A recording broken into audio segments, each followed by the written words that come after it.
Menurut laporan Berita Harian, Mahkamah Rayuan hari ini membenarkan permohonan penangguhan perbicaraan kes saman yang difailkan oleh bekas pembantu penyelidik Muhammad Yusof Rawther terhadap Datuk Seri Anwar Ibrahim. Kes tersebut yang melibatkan satu kejadian sebelum Anwar dilantik sebagai Perdana Menteri pada asalnya dijadualkan untuk dibicarakan di Mahkamah Tinggi Kuala Lumpur bermula 16 Jun ini.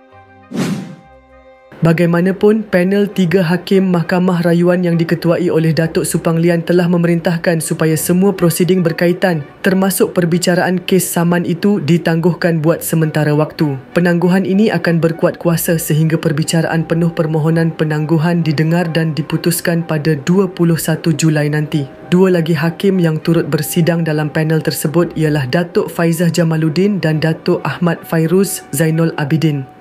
Dalam penghakimannya, Supang berkata bahawa setelah meneliti hujahan daripada kedua-dua pihak, Mahkamah berpendapat ia mempunyai bidang kuasa untuk mengeluarkan perintah interim mengikut Seksyen 44 Akta Mahkamah Kehakiman 1964 bagi melindungi keutuhan permohonan penangguhan yang difailkan oleh Anwar.